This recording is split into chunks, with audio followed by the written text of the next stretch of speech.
హెచ్చరిక,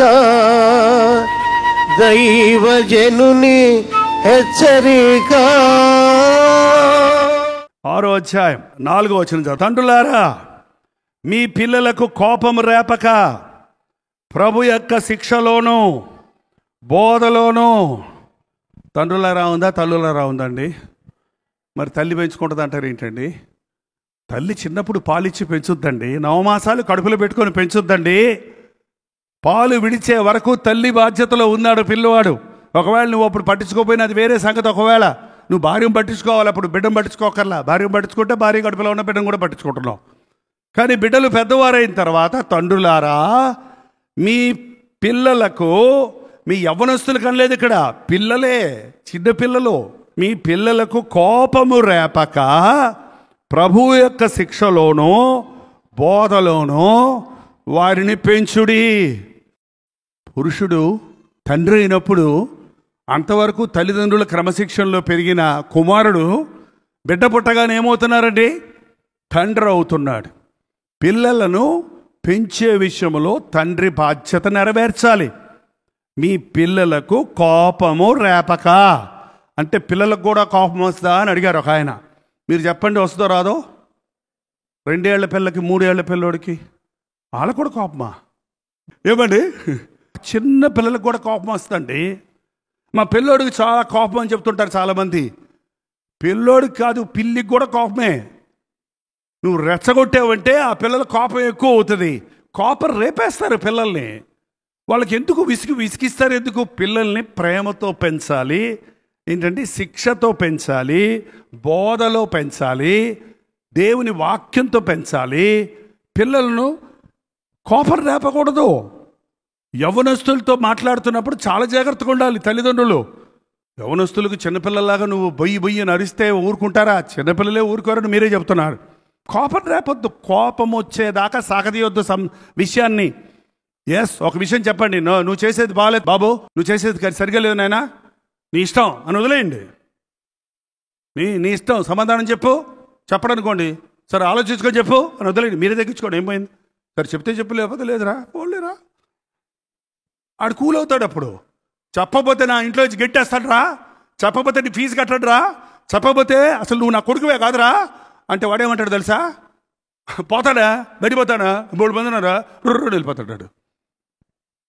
నేరుగా అడిగెళ్తాడు తెలుసండి, నేరుగా అడిగెళ్తాడు తెలుసండి. బ్యాడ్ ఫ్రెండ్స్ దగ్గరికి వెళ్ళి ఫుల్లుగా తాగేస్తాడు. వాడు తాగడానికి కారణం ఎవరో తెలుసా? తండ్రే, తల్లే. జాగ్రత్త, మీ పిల్లలకి కోపము రేపక. కోపం రేగేదాకా బిడ్డలు ఇసుకించొద్దు. మీరు మీ పరమ తండ్రి మాట మీరు వింటున్నారా? అసలు మొదట అడగండి, నా మాట వినరా అని నువ్వు కొడుకు చెప్పే ముందు, దేవా నీ మాట నేను వింటున్నానా అని అడగండి. నువ్వు దేవుని మాట వింటే ఖచ్చితంగా నీ బిడ్డలు నీ మాట వింటారు.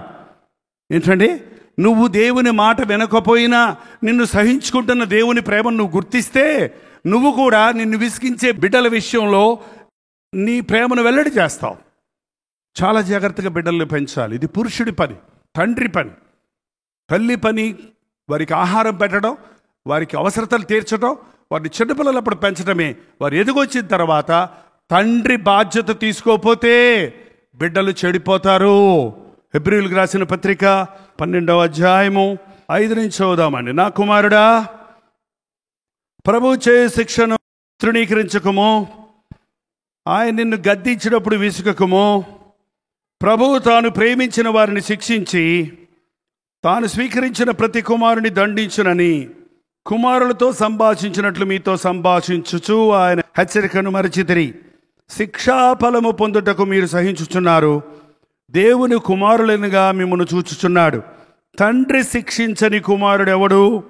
కుమారులైన వారందరూ శిక్షలో పాలు పొందుచున్నారు. మీరు పొందని ఎడల దుర్బీజులే కాని కుమారులు. తండ్రి శిక్షించని కుమారుడెవడు? చెడిపోయినోడు. తండ్రి శిక్షించని కుమారుడెవడు? పాడైపోయినోడు. తండ్రి శిక్షిస్తే కుమారుణ్ణి వాక్యానుసారంగా శిక్షిస్తే, కోపం పుట్టించకుండా శిక్షిస్తే, తగిన మోతాదులో శిక్షిస్తే, గద్దించాల్సి వచ్చినప్పుడు గద్దించాలి, హెచ్చరించాల్సి వచ్చినప్పుడు హెచ్చరించాలి. బెత్తము వాడనేవాడు తన కుమారునికి విరోధి. 18 ఏళ్ళు వచ్చినోడి మీద బెత్తం వాడకండి, అది మీ మీద ఎరిగిపోద్ది చివరికి. చిన్నపిల్లలకి బెత్తం వాడండి. ఏంటండి, బిఫోర్ 12 ఇయర్స్, 12 సంవత్సరాల లోపు వయసున్న పిల్లల మీద మనం బెత్తం వాడొచ్చు. బెత్తం అన్నామే కానీ గుడుగు, చెంబు, తపాల, గరిట, సెల్ ఫోన్ పెట్టుకొని కొట్టాడంట మొన్న అక్కడ ఎవరో. ఏంటండి, ఆడు గుండు పగిలింది, సెల్ ఫోన్ మొక్కలయ్యింది. ఇట్లాంటి పిచ్చి పనులు చేయకండి. మీ కోపం వస్తే ఏది పడుతుకొని అది పెట్టుకొని పిల్లల్ని కొట్టడం అనేది అది శిక్షించటం కాదు, అది నీ అసమర్థతను గుర్తు చేస్తుంది, నీ బలహీనతను జ్ఞాపకం చేస్తుంది. గద్దించవలసి వచ్చినప్పుడు ఒక అద్దం పగలగొడితే గద్దించాలి, ఒక అబద్ధం ఆడితే గద్దించాలి. దేనికి ఎక్కువ గద్దించాలి, దీనికి తక్కువ గద్దించాలి. అబద్ధం ఆడితే పర్వాలేదురా, ఇంకా అడగరా, అద్దం కొడతారు, మొన్న కొనుక్కొస్తాను అని చెత్త కొడతారండి కొంతమంది. అంటే అద్దం మొక్కమా అబద్ధం మొక్కమా? అర్థం పోతే మళ్ళీ కొనుక్కోవచ్చు, అబద్ధం ఆడితే మొదలు పెడితే క్యారెక్టరు బిల్డ్ అవ్వదు, గుణశీలతలు మళ్ళీ రావు. అందుకే పిల్లల్ని గద్దించాల్సి వచ్చినప్పుడు మనం గమనించాలి ఏ విషయంలో ఎంత గద్దిస్తున్నాము, ఏది ముఖ్యమైనదో. కాబట్టి పిల్లలను తల్లిదండ్రులు కోపము లేపక వారిని శిక్షలో పెంచాలి. తండ్రి బాధ్యత. భార్యను పోషించాలి, బిడ్డలను పోషించాలి, భార్యను ప్రేమించాలి, బిడ్డలను సంరక్షించాలి, బిడ్డలను దేవుని భయభక్తుల్లో పెంచాలి. వేకువని లేచి ఆ యోబు అరుణోదయమున లేచి బిడ్డల కొరకు ప్రార్థన చేసేవాడు. ఈ రోజున అటువంటి తండ్రులుంటే ఆ కుటుంబాలు కట్టబడతాయి. తండ్రి కన్నీటితో ప్రార్థన చేస్తే కుటుంబం అంతా కూడా రక్షించబడుతుంది. నేను అనేక సార్లు చెప్పాను, ఈరోజు నేను ఎలా ఉన్నానంటే, నా తండ్రి చాలా సంవత్సరాలు ప్రభువుని ఎరగని వాడిగా ఉన్నాడు. కానీ ప్రభువుని ఎరిగిన తర్వాత, ఆయన రక్షించబడిన తర్వాత ఆయన చేసిన మొదటి పని ఏంటంటే, నా పెద్ద కుమారుణ్ణి మార్చు అని నా కోసం ప్రార్థన చేశాడు. ఆయన కన్నీటి ప్రార్థన 3 నెలలు తిరగకుండా యవ్వన కాలంలో ఉన్న నన్ను మార్చింది. మీ బిడ్డల కొరకు ప్రార్థించండి, మీ యవ్వనస్తుల కొరకు ప్రార్థించండి. తండ్రిగా మీ బాధ్యతలను మీరు నెరవేర్చండి. ప్రార్థన. పరిశుద్ధుడా, ప్రేమగల తండ్రి, ఒక్కసారి ఈ సమయంలో మమ్మల్ని చూడు నాయన. భర్తగా తన బాధ్యతలేవో, భార్యగా తన పనులేవో అవి చేయగలిగినట్లుగా వారికి నీ కృప దయచేయము నాయన.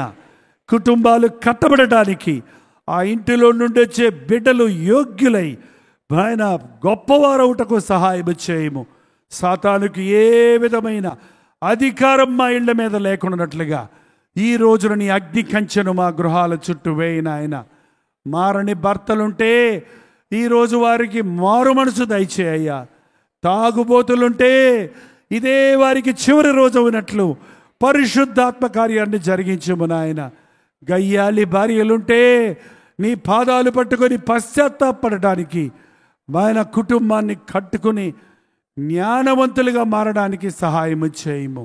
సమాధానము లేక సమస్యల నిలయముగా మారిన కుటుంబీకులను ఈ రోజున నజరుడైన యేసుక్రీస్తు నామములో విడుదల చేయుచున్నాము తండ్రి. ఒక అద్భుతాన్ని జరిగించు నాయన. ప్రతి కుటుంబంలో సమాధానము దయచేయి. ప్రతి ఇంటి చుట్టూ నీ కంచెను అనుగ్రహించము. విన్న వాక్యం మా హృదయముల్లో దాచుకుని నీ వాక్యానుసారంగా ప్రతి భర్త, ప్రతి భార్య, ప్రతి స్త్రీ, ప్రతి పురుషుడు, ప్రతి యవనస్తుడు, యవనస్తురాలు నీకిష్టలుగా జీవించుటకు సహాయము చేయమని యేసుక్రీస్తు నామములో అడుగుచున్నాము తండ్రి. ఆమేన్.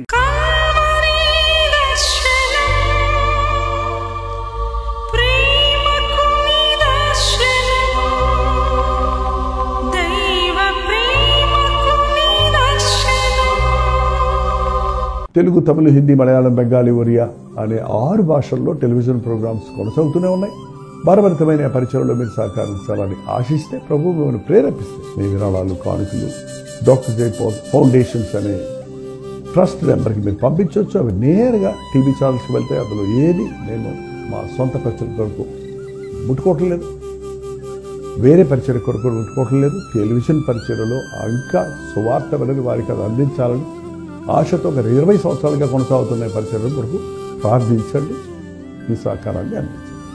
ఈ విషయం మీకు ఇంకా వివరాలు కావాలంటే 89393939 అనే నెంబర్కి మార్నింగ్ 10 నుంచి ఈవినింగ్ 10 లోపల మీరు ఫోన్ చేయండి. వివరాలు గురించి తెలియజేయండి.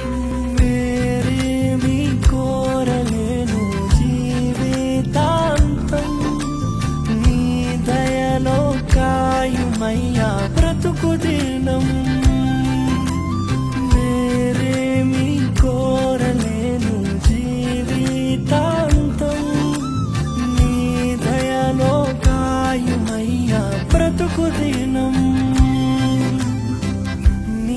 నీలాంటి దైవం